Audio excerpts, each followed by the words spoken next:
ఇసానా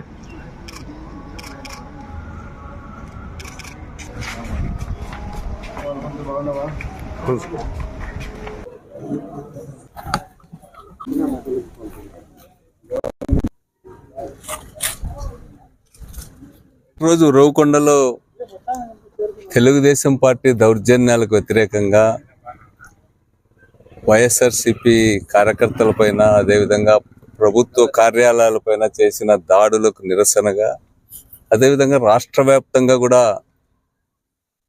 తెలుగుదేశం పార్టీకి సంబంధించినటువంటి వాళ్ళ రౌడీజాన్ని దీన్ని వ్యతిరేకిస్తూ రేపు పెద్ద ఎత్తున ధర్నాని నిర్ణయించినాము. రేపటి రోజు 10 గంటలకి రావాలనేటువంటిది అందరికి కూడా తెలియజేశాం. అందుకని ఈరోజు వరుస సంఘటనలు జరిగాయి. కౌంటింగ్ అయినప్పటి నుంచి అసలు పోలింగ్ రోజే వైఎస్ఆర్సీపీ జిల్లా బ్యాంక్ వైస్ ప్రెసిడెంట్ని కొడితే దెబ్బలు తిన్నవాడి మీద కేసే, కొట్టినవాడి మీద కేసే. అదేవిధంగా చాలా సంఘటనలు జరిగాయి. మా కోఆప్షన్ మెంబరు ఊరిడ్చిపెట్టి వెళ్ళిపోయాడు. వాళ్ళ ఇంటిపైన దాడి చేస్తే పామిడి సలీం అని, తర్వాత వడ్ల సలీం అని, మా సింగిల్ విండో ప్రెసిడెంట్ కొడుకు అబ్బాయి ఉరవకొండలో వీళ్ళు దాడి ఇప్పటికి 3 సార్లు వాళ్ళ ఇంటి మీద పోయారు. 50-60 మంది వాళ్ళు ఊరు వదిలినారు. అదేవిధంగా ఇంకో అబ్బాయి దాదా అనే అబ్బాయికి కేబుల్ కనెక్షన్స్ ఉంటే వాటిని తొలగించాలని దౌర్జన్యం చేసినారు. అదేవిధంగా కూడేరు మండలంలో కూడా కుదిరిపుకొండ తాండాలో దౌర్జన్యం చేశారు. జల్లిపల్లిలో సర్పంచ్ ఇంటి మీదకి పోయారు, అక్కడ కూడా. తర్వాత హోతూరు అనే గ్రామంలో సర్పంచ్ ఇంటి మీద దాడి చేసి వాడు ఒకేసారి టీడీపీలో చేరినారు. వీళ్ళందరి మీద వరుస సంఘటనలు జరుగుతున్నాయి. మైలారంపల్లి కేశవాళ్ళ పంచాయతీలోనే వైర్లన్నీ కోసేసి అసలు ట్రాన్స్ఫార్మర్కు ఉన్నవి ఆ ఊళ్ళో పొలాలకు నీళ్లు పోకుండా కనెక్షన్ లేకుండా చేసినారు. తర్వాత అల్లబక్కష్ అని మా పార్టీ లీడర్ది పైప్ లైన్ పగలగొట్టినారు. దాదాపు 30,000 రూపాయల విలువ చేసే పైప్ లైన్ పగలగొట్టారు. మొన్ననే స్టోర్ డీలర్ మారేష్ అని అబ్బాయి భార్యతో కలిపి పిల్లలతో కలిపి బజార్లో పోతా ఉంటే భార్య పిల్లలు ఉన్నారనేది కూడా చూడకుండా దాడి చేసినారు. పోలీసులు అక్కడే ఉన్నప్పటికి కూడా వాళ్ళకి దెబ్బలు తగిలినాయి. అయితే ఈ అన్ని సంఘటనలు కూడా ఎస్పీ గారికి ఎప్పటికప్పుడు తీసుకుపోతున్నాం. ఎస్పీ గారు డిఎస్పీ గారి దృష్టికి. ఎస్పీ గారు 2 టైమ్స్ ఉరవకొండ పోయించింది మంచిదే, మేము కూడా చెప్పాం మేడం మీరు 2 సార్లు అక్కడికి పోవడం వల్ల కూడా కొంత, కానీ ఇప్పటికీ కంటిన్యూ అవుతుంది. నిన్నటి రోజు కూడా లత్తవరం అనేటువంటి గ్రామంలో పట్టపగలే కొడతా ఉన్నారు మా వాలంటీర్ని.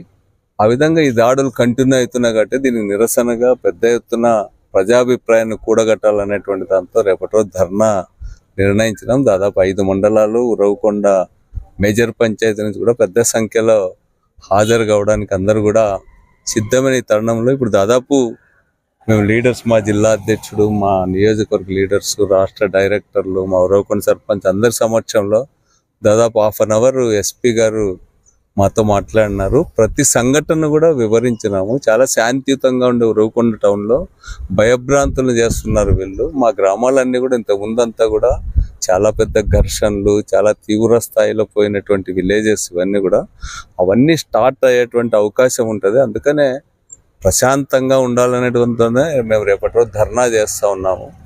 వచ్చిన అవకాశాన్ని డెవలప్మెంట్ వైపు ఉపయోగించకుండా ప్రజలను భయభ్రాంతులు చేయాల్సినటువంటి అవసరం ఏముందనేటువంటిది మేము అడిగాము. ఈ సందర్భంగా ఒక విలేజ్లో అయితే కేశవాళ్ళ పంచాయతీలోనే ఒక వీరశైవ లింగాయత్ సబ్బాయితో ఖాళీ పేపర్ల పైన దాదాపు 10 సంతకాలు చేయించుకున్నారు కొట్టి వాడితో. ఇవన్నీ కూడా ఆమె దృష్టి తెచ్చినాము. అంతా కూడా మాకు కొంత టైం ఇవ్వండి, ఇప్పటి వరకు కూడా మేము ఎప్పటికప్పుడు కూడా కేసు అయితే నమోదు చేస్తున్నామని చెప్పినారు. కానీ బట్ ఆచరణలో పోలీసుల సమక్షంలోనే కొడతా ఉన్నాం. అందుకని ఇవన్నీ మేము సహించము, మేము స్టార్ట్ చేయాల్సి వస్తుంది. మేము కూడా మేకేమి ఈ ధర్నాలు, పికెటింగ్లు, కేసులు ఇవన్నీ మాకేం కొత్త కాదనేటువంటిది మేము అందరం కూడా చెప్పడం జరిగింది. మేడం గారు కూడా చాలా కఠినంగా వ్యవహరిస్తాం వాళ్ళ పట్ల కూడా అని అన్ని నోట్ చేసుకుంది. దాదాపు 1/2 అవర్ అన్ని విషయాలు కూడా ఆమె వినడం జరిగింది. మేము అనుకునేది ఇదేదో పోలీసుల ద్వారా కాదు, పొలిటికల్గానే రాష్ట్ర వ్యాప్తంగా కూడా రెడ్ బుక్ రాజ్యాంగం అమలు జరుగుతుంది. దాంట్లో భాగంగానే ఉరవకొండలో కూడా ఈ దాడులన్నీ కూడా జరుగుతున్నాయి. అందుకనే పొలిటికల్గా ఇవన్నీ పైనుంచి ఆగాల్సినటువంటి అవసరం ఉంది.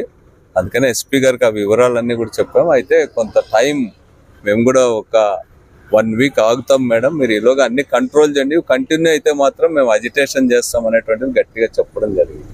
ఎక్కడ సార్ ధర్నా ఎంఆర్ఎఫ్ ఉరవకొండ ఉరవకొండ మెయిన్ రోడ్లోనే. అయితే నేను ఇప్పుడు ఎస్పీ గారు వివరణ ఎస్పీ గారు చెప్పిన తర్వాత ఆమెకు చెప్పాం, మేడం ఒక 1 వీక్ మేము ఆగుతాం మేడం, మీరు ఈలోగా ఇవన్నీ కంట్రోల్ చేయండి, ఇప్పటికీ కంటిన్యూ అవుతున్నాం. ఎలక్షన్ జరిగిన రోజు నుంచి కౌంటింగ్ అయిపోయినాక మరీ మితిమీరి జరుగుతూ ఉన్నాయనేటువంటి చెప్పినాము. ఆమె నేను గట్టిగా చర్యలు తీసుకుంటామని చెప్పి కూడా చెప్పింది. కొన్నిటికి అక్కడికక్కడ ఫోన్లో కూడా ఆదేశించింది. కానీ మేడంకు ఒక 1 వీక్ మేము ఆగుతాం అనేటువంటి చెప్పడం జరిగింది.